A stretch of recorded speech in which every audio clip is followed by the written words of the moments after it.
எல்லாருக்கும் என்னோட கோட்டியான பிரணாமம். இன்றைக்கி நிஜானந்த மார்க்க பிரகாரம் இமாம் மெஹந்தி வந்ததாக ஒரு கிளைம் இருக்குது. அதில் யார் கிளைம் பண்ணுறாருன்னு கேட்டிங்கன்னா ஸ்ரீ பிரான்நாஜி வந்து கிளைம் பண்ணுறாரு அவர்தான் இமாம் மெஹந்தின்ட்டு. அப்போது போன வீடியோவில் நான் சொல்லியிருக்கேன் 18 பேர் வந்து இமாம் மெஹந்தியை கிளைம் பண்ணியிருக்கிறாங்க இந்த உலகத்தில். இன்றைக்கி இதோட சாட்சியங்களை பற்றி நம்ம பார்ப்போம். குரானில் எப்படி இருக்குதுன்ட்டு. அதுக்கு முன்னாடி இந்த உலகத்தோட கடைசி காலத்தை பற்றி வெவ்வேறு தர்ம கிரந்தங்களோட குறித்து கொஞ்சம் அதோட அறிகுறைகளையும் பற்றி கொஞ்சம் பேசலாம்.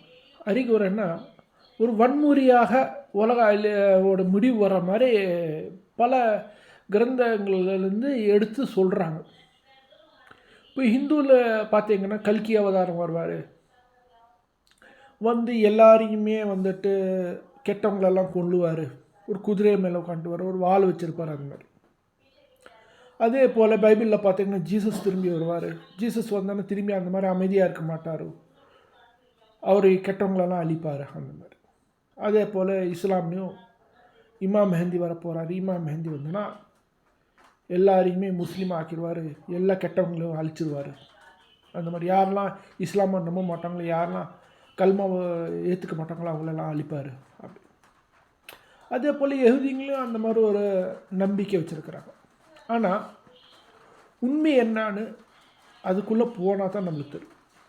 கடவுள் எந்த தர்ம கிரந்தமாக இருந்தாலும், அது பைபிளாக இருக்கட்டும், தோராவாக இருக்கட்டும், இல்லை குரானாக இருக்கட்டும், கடவுள் சொல்ல நான் வந்து மனுஷனை கொல்ல வர போகிறேன். இப்போ கடவுளையும் மனுஷனையும் கம்பேர் பண்ண கடவுள் என்றைக்குமே சொல்கிறேன் நான் வந்து உன்னை கொல்ல போகிறேன், உன்னை நான் கடத்திட்டு போக போகிறேன், உன்னோட மதத்தை மாற்ற போகிறேன், இந்த மாதிரி எந்த வார்த்தையும் எங்கேயுமே சொல்லலை. புராணங்களில் எழுதியிருக்கு, சரி ஹதீஸில் எழுதியிருக்கு. கிறிஸ்டியனிட்டியில் அவங்க பைபிளில் வந்து காலத்துக்கு தகுந்த மாதிரி அவங்க மாற்றிக்கிட்டாங்க. கடவுள் மனுஷன் தான் வந்து கடவுள் வந்து வன்முறை ஜாஸ்தியாக இல்லை மனுஷன் வன்முறை ஜாஸ்தின்னு கேட்டோன்னா மனுஷன் தான் வன்முறை ஜாஸ்தி. கடவுள் வந்து வன்முறை கிடையாது. கடவுள் வந்து என்றைக்குமே அன்பு செய்தி தான் கொடுத்துட்டுருக்கிறாரு, எந்த மதத்துமாக இருக்கட்டும். ஆனால் மனுஷன் தான் அது வன்முறையாக மாற்றிட்டு காட்டுக்கிறான். இப்போது பிரான்நாஜி வந்தார்ல, பிரான்நாஜி வந்து போகுது என்ன பண்ணினான்னா எல்லா தர்ம கிரந்தம், அது ஹிந்துவாக இருக்கட்டும், இஸ்லாமாக இருக்கட்டும், பைபிளாக இருக்கட்டும், எல்லா தர்மமும் ஒரு புதிய ரூபத்தில் அதோட உண்மையான அர்த்தங்களை எடுத்து இந்த உலகத்துக்கு சொல்கிறாங்க. அதோட உள்ள அர்த்தத்தை வந்து எடுத்து சொல்கிறாங்க. அதில் வன்முறையே இல்லை. உயிர், மனித உடம்பு, கடவுளோட ஆகாயத்தை பற்றி, அவர் இருக்கக்கூடிய அந்த பரம்தாம சுப்ரீம் ஹெவனை பற்றி பேசுகிறார்.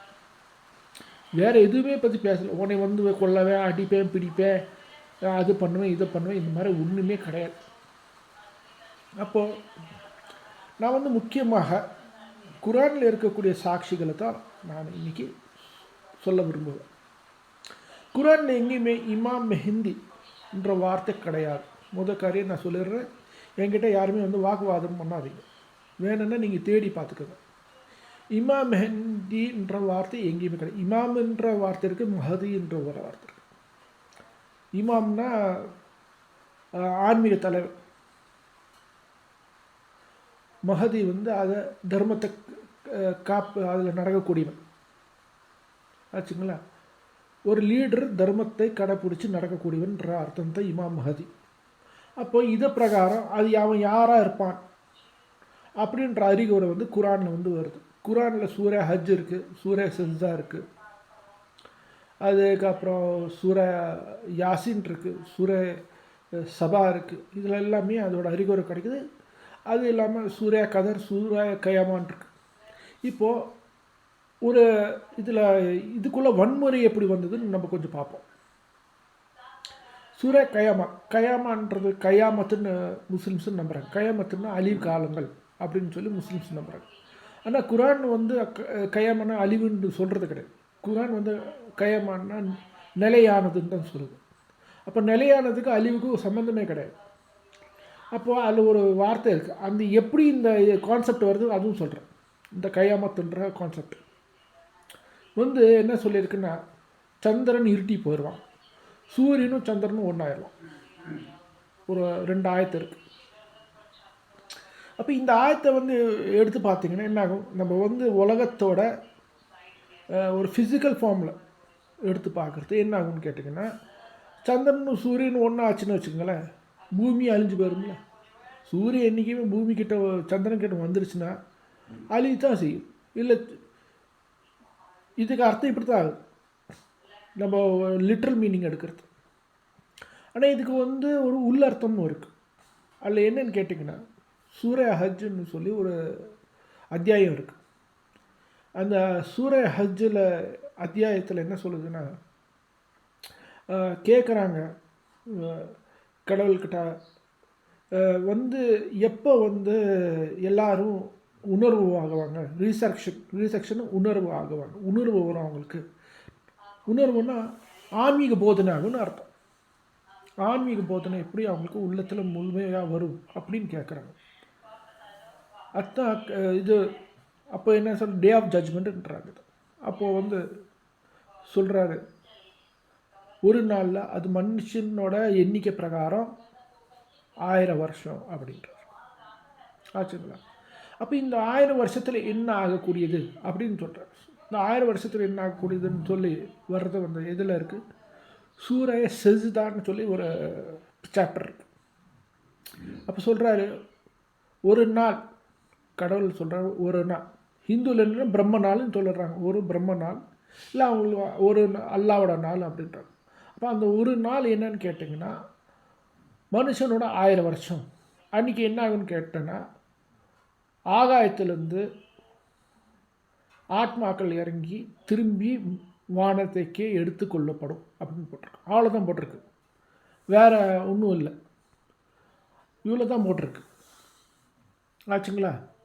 அப்போது அப்புறம் இதுக்கு மேலே என்ன இருக்குதுன்னு சொன்னால், சூராய கதர்னு ஒரு சாப்டர் இருக்குது. அந்த சூராய கதரில் என்னென்னு கேட்டிங்கன்னா, அந்த 1000 மாதத்தை காட்டணும், இல்லை அந்த 1000 வருஷத்தை, அந்த ராத்திரி, ஒரு ராத்திரி சொல்லுங்க, அந்த லைலத்துல் கதர்ன்ற அந்த ராத்திரியை காட்டணும், அந்த 1000 வருஷம் ரொம்ப மேல் அப்படின்னு சொல்லுது. அன்னைக்கு நிறைய ஃபரிஸ்து மீன்ஸு ஏஞ்சல்ஸு, ஈஸ்வர சிருஷ்டிகள், அப்புறம் ரூஹுனா பிரம்மாத்மாக்கள் இந்த உலகத்தில் இறங்கிட்டு திரும்பி போகவும் அப்படின்னு சொல்லியிருக்கோம். அப்போ இதெல்லாம் சாட்சிங்க, எது குரான்குள்ளார். அதுக்கு இன்னொன்று ஒரு சாட்சி இருக்குது.